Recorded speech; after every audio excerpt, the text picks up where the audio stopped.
All right. Well, good morning, everyone, and welcome to week number 8 of legislative session. We have, I think, 2 more of these calls after this, so we are absolutely winding down. For those of you joining us for the first time, absolutely thank you for joining during these weekly calls. And I'm going to move something here on the screen so I can see everything that we have. During these weekly calls throughout legislative session, we aim to keep our membership apprised of potential legislation that could impact the business community and Winter Haven community in general. A few housekeeping items to start. You are all automatically muted with your videos off when you join the call. If you would like to ask any question at any time during this call, feel free to either unmute yourself to ask the question or drop your question in the chat window. Anna will be watching the window and let me know if there are any questions. Also, I may ask some of you on the call to give an update on your specific legislation that you're watching as well. And also want to give a quick update on some chamber news that most of you might already be apprised of, but if not, we have hired a new president and CEO of our Greater Winter Haven Chamber of Commerce.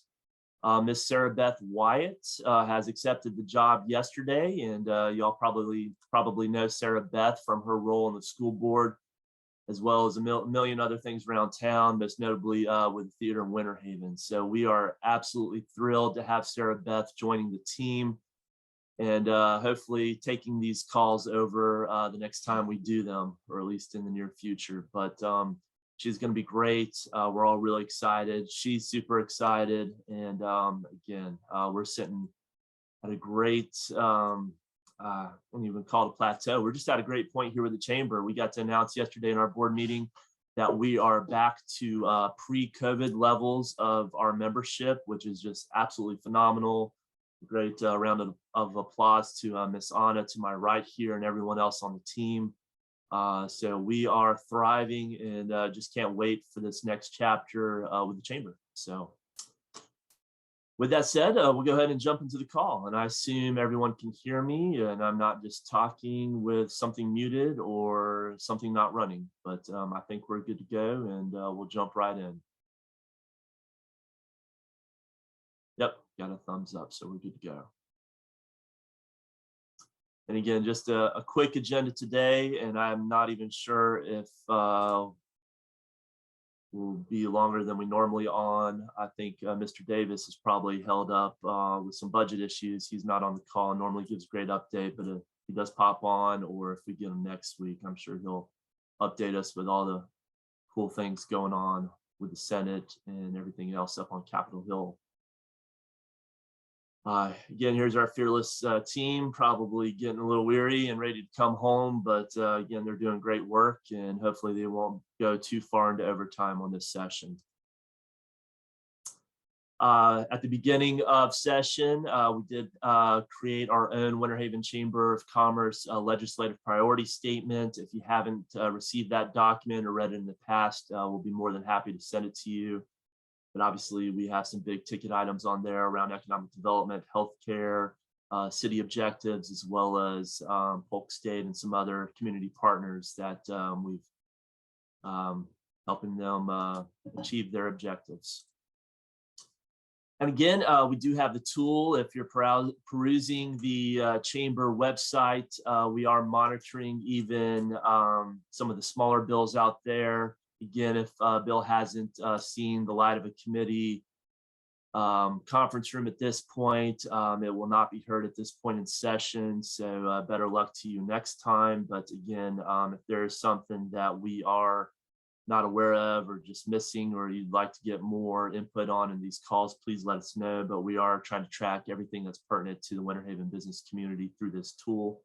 We're able to update it on the back end, and then what you see on the screen there is what you can interact with on the front end. Again, things are obviously picking up pace. Things are moving out of committee to the respective floors and chambers, and things are actually starting to get signed. Legislative session ends next Friday, and as you can see, both chambers have passed a significant amount of bills last week, with 4 more bills clearing both chambers. Out of the 23 bills that have passed both chambers, 11 have been signed into law by Governor DeSantis. There are typically around 200 bills that head to the governor's desk each session, so there's still a lot more work to be done in the next 2 weeks. And he does sign a lot of stuff even beyond session, but obviously everything needs to be cleared up before the end of next Friday. Here's one that we can count as a win, passed and signed. Governor DeSantis did sign Senate Bill 7014 into law last Thursday, February 24th. And as a reminder, this particular piece of legislation extends the COVID liability protections for healthcare providers through June 1st, 2023. And we want to give a special thanks to our delegates, Senator Danny Burgess and Representative Colleen Burton, for their work on this effort. And again, that was definitely needed because that was going to expire here. I think it would have possibly expired already, if not very soon, had they not have passed. They had not passed this. So, pertinent to the business community, Senate Bill 280 would require local governments to adopt a business impact statement before passing an ordinance, while Senate Bill 620 allows businesses to recover damages from local governments if an ordinance or provision creates a significant loss in revenue. The House did not take action on House Bill 403 last week, but House Bill 589 did pass the House Judiciary Committee by a vote of 13-7. And you can see House Bill 403 is a House companion to Senate Bill 280.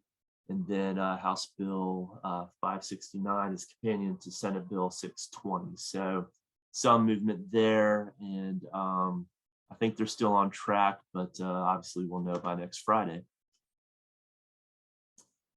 Florida tourism and marketing, hopefully that'll start to pick up today. The House was set to hear this bill in last Tuesday's special order session, but was temporarily postponed. And again, the bill has now been added to today's special order calendar. And again, this would reauthorize Visit Florida, the state's tourism marketing on beyond October 1st, 2023, to provide certainty and allow Visit Florida to long-term plan and hire top talent. And again, after I missed someone that was sitting in our waiting room and now they're gone. So I apologize to that person. But again, we are recording these calls, so if anyone can't hop on while it's live, we will be posting these on YouTube afterwards. But we did get a sneak preview here at the Chamber of Legoland's new Peppa Pig theme park, and it was absolutely awesome. My 3-year-old just absolutely had an amazing time. We rode Daddy Pig roller coaster 3 times in a row. Would absolutely recommend it to anyone. But again, you know, when you're a secondary or tertiary tourism market, Visit Florida is doing an awful lot of work for us. So great to see them moving along on this one and hopefully getting the reauthorization that they need. On the rural economic and development front, this bill, sponsored by one of our local delegates, encourages development and job growth and opportunity zones in rural communities by improving access to the Rural Infrastructure Fund, the Regional Rural Development Grant Program, and the Rural Community Development Revolving Loan Fund. The Senate bill was discussed during the Office of Economic and Demographic Research's Revenue Estimating Impact Conference. Made it through that one on February 18th to determine the bill's fiscal impact. However, neither Senate nor the House took action on the respective bills last week. So hopefully not idling by, but we will again know the outcome next Friday.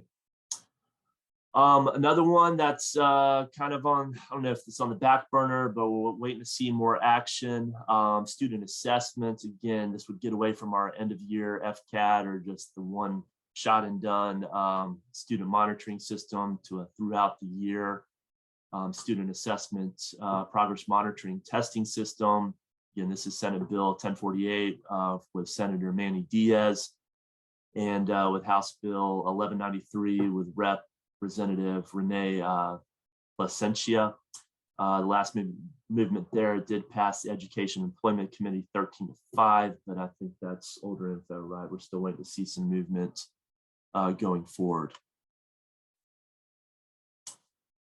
Senate Bill 1412 will be heard in this afternoon's Senate Rules Committee. As a reminder, this bill would limit the subject of citizens' initiatives to procedural issues to deter out-of-state lobbyists and special interest groups from influencing Florida politics.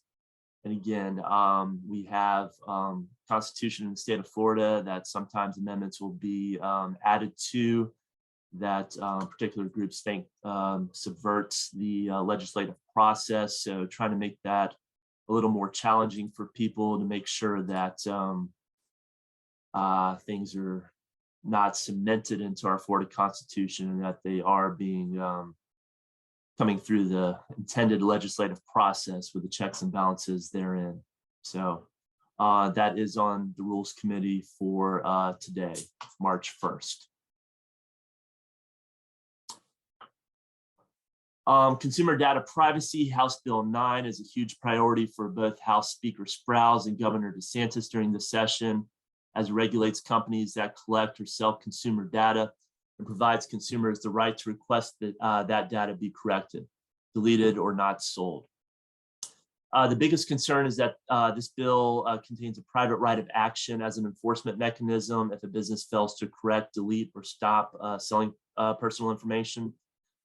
Excuse me, this means that consumers are responsible for enforcing the law instead of the state government, which could lead to a wave of lawsuits filed against businesses. And again, Florida Chamber, we are always going to go against anything that ups the amount of lawsuits in this fair state, because that just raises the prices and everything not great. So last week, House Bill 9 passed the House Judiciary Committee by a vote of 13-4.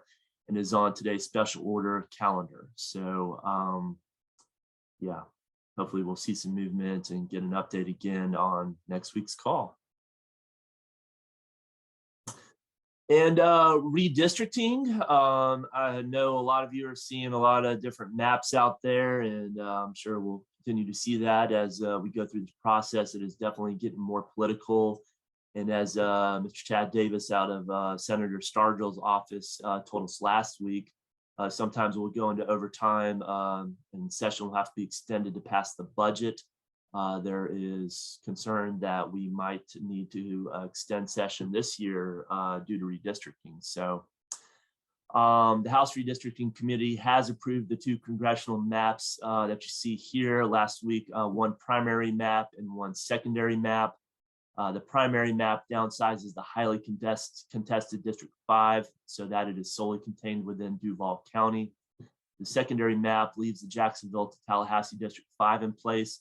It is essentially a backup plan if the state or federal court was to rule against the primary map on grounds that it diminishes the ability of minority voters in the region to elect a candidate of their choice. The 2 map package will now go to the full House for approval. If passed, the 2 chambers will work to reconcile their respective maps. And again, yeah, this is obviously hotly contested. There's a lot of politics involved, as obviously our governor is running for another term and is on the short list for the Republican primary for the presidential run in 2024. So this one might have some steam going forward. So hopefully we'll see some more movement this week and have a clear update next week, but no promises. Oh, skipped one there.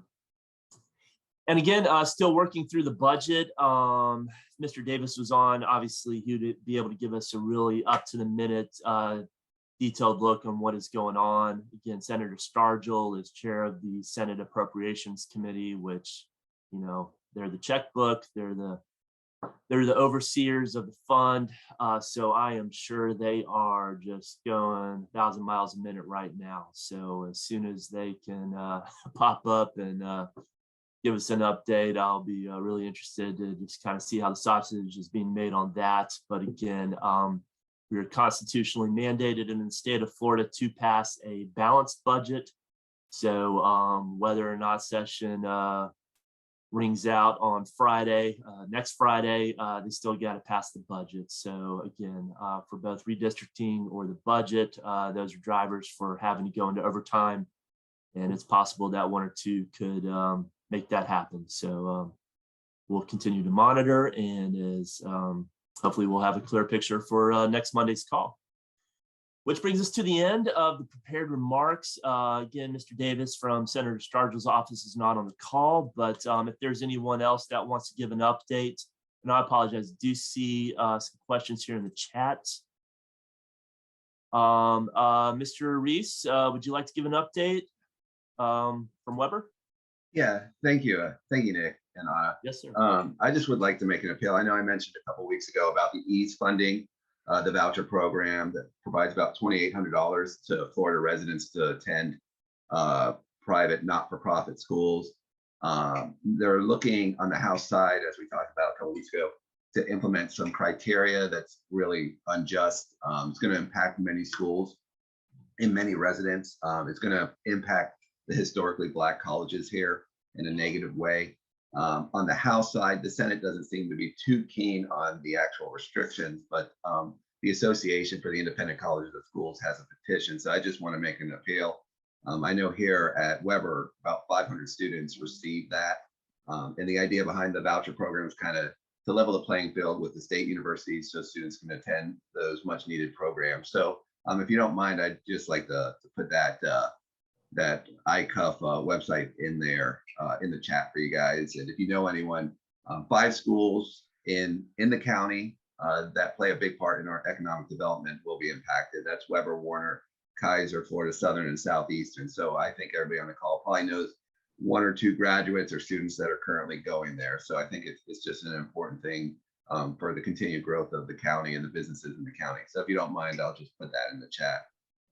Yeah, absolutely. No, thank you for doing that. And thank you for bringing that to our attention. Thank you. Yes, sir. Okay. Anyone else on the call have a question, comment, or update for the group? Okay. Well, seeing none, again, thank you so much. We'll have 2 more official calls. We'll see if there's a necessity to have one beyond this. If we feel like there'd be some juicy tidbits to give out, maybe we'll have 1 more call beyond the March 15th date as it pertains to budget or redistricting. But hopefully they land the plane on time and we get our fearless delegation back home. So. Again, thank you to everyone for joining the call today, and we'll see you next Tuesday. Have a great one.